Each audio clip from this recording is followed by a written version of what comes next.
Hello everyone! It's Eli Durupan here again and pinapakita ko sa inyo yung isa sa mga ino-offer namin dito sa Davao. Ito po yung Samal Island Hopping.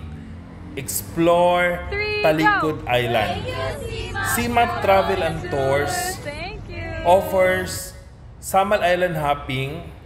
Tapos kung gusto nyo ng stress-free, hassle-free, meron din po kaming food package. Good for 20, for 30, up to 100 packs. So ito po yung makikita nyo na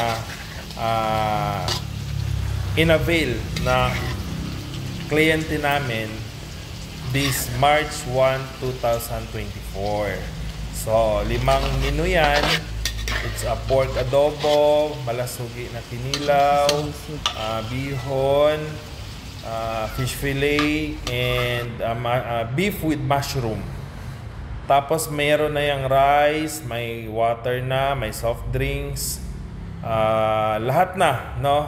Pupunta ka na lang, no? Mag-i-enjoy na lang kayo. So for those na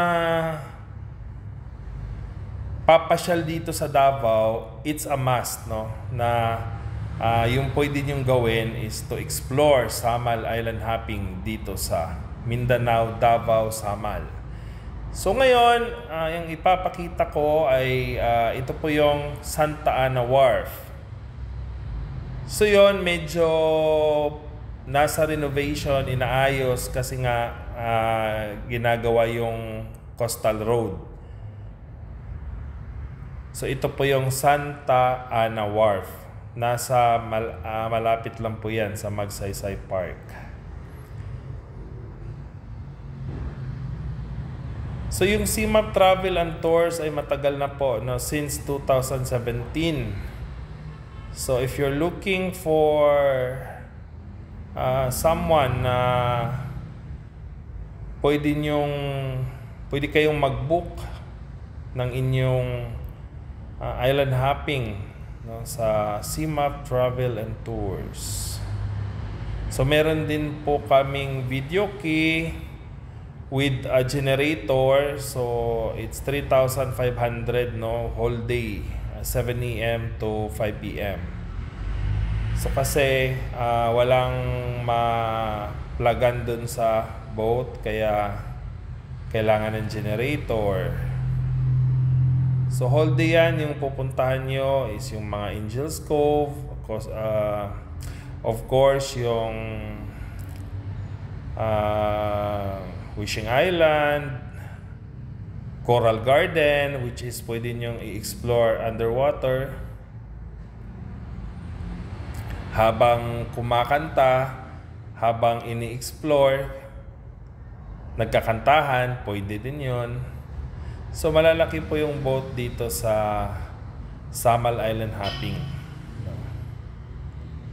Yun, pahirapan pa bago mapasok, pero eventually masi-set up din yan ng maayos.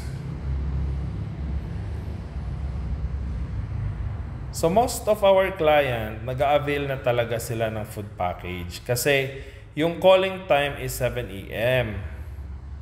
So mahirap pag magpe-prepare pa kayo, sasain pa kayo, magluluto pa kayo. Instead, punta na lang kayo at mag-enjoy. Lahat, utensils, drinks, soft drinks, fruits, maayos na lahat, no? Naka-set na lahat. Inaayos na bago pa kayo dumating. Ganun kami. So yung client, hindi pa dumating yan dyan. Tapos yun, pwede kayong komenta. No?